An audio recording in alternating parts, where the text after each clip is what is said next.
सम्राट सदगुरु कबीर साहब, उनका ज्ञान सागर से भी गहरा है। अनंत ज्ञान के धनी महापुरुष हैं। एक साखी में कितना सुंदर निर्देश दिया कि संगत कीजय साधु की, हरे और की व्याधि।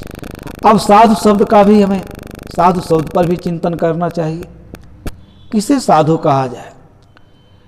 कोई भेष बनाया है, दाढ़ी बढ़ाया है, जटा रखाया है, चंदन तिलक लगाया है, केवल वही साधु नहीं है। जितने मानवीय सद्गुणों से संपन्न लोग हैं, साहब ने कितनी सुंदर बात कहा है, कहीं कबीर सुनो संतो भाई, कहीं कबीर सुनो भाई साधु। अब कई पक्ष हैं। साधु वह है जो निरंतर अपने साधना में रत है, जिसे अपने जीवन के लक्ष्य का ज्ञान हो गया है कि हमारा जीवन किस लिए मिला, इस जीवन को किस तरीके से इस जीवन का उपयोग करना चाहिए। इसलिए जब वह साधना के पक्ष में जाता है, साधक साधना के पथ पर जाता है, उसके जीवन में चिर शाश्वत शांति होती है। कोई भी व्यक्ति, अब सबसे बड़ी बात है, वो सारी भौतिक चीजों से अपने मन को मोड़ लेता है, इसलिए वो साधु है।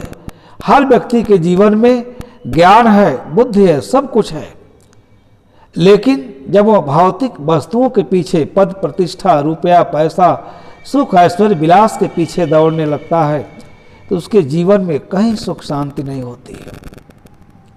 इस रत्न तुल्य जीवन को अनेक जगहों पर सदगुरु कबीर साहब ने इसकी महिमा को बड़ी सुंदर ढंग से कहा है।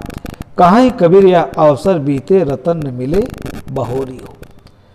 बीजक एक ऐसा सदग्रंथ है इसमें ऐसे गूढ़ तात्विक चिंतन हैं।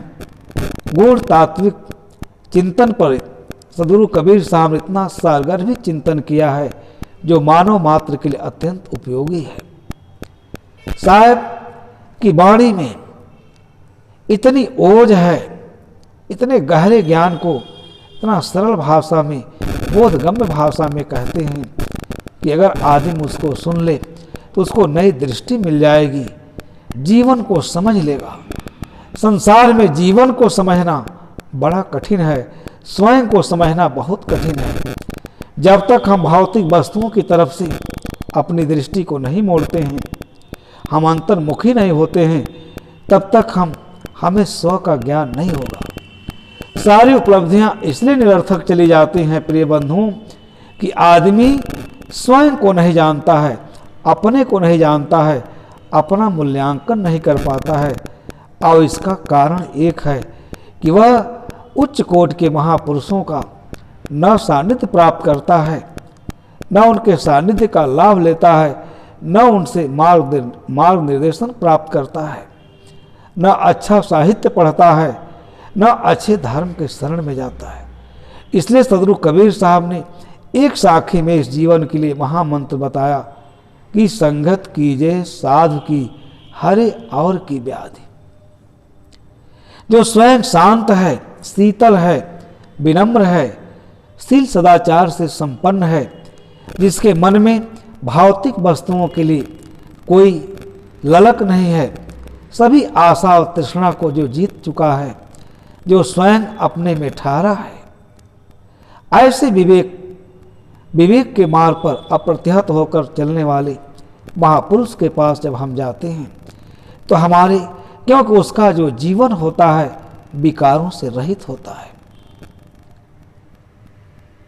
आदमी के पास सब कुछ है, लेकिन मानसिक विकारों में, मन के उद्वेग में, आवेग में ऐसा हम डूब जाते हैं कि हमारा जीवन ही बिल्कुल खिन्न हो जाता है।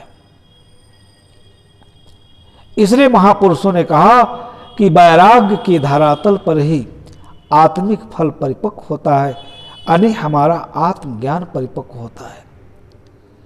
अब इसके मूल में सबसे बड़ी आवश्यकता है कि संगत कीजिए साधु की। हर व्यक्ति को चाहिए कि हमें ऐसे दिव्य महापुरुष के सानिध्य की खोज करनी चाहिए, जहाँ जाने से हमारा मन शीतल हो जाए, निर्मल हो जाए। मन में जो चंचलता है, उद्विग्नता है, राग है, द्वेष है, खिन्नता है, नाना प्रकार के विकार। जब हम किसी संत महापुरुष के संगत कीजिए साधु की, ऐसे साधु पुरुषों की जब हम संगत करते हैं तो हमारे मन के हमको बिल्कुल निर्विकार बना देते हैं। और जब आदमी विकारों से रहित हो जाता है, संसार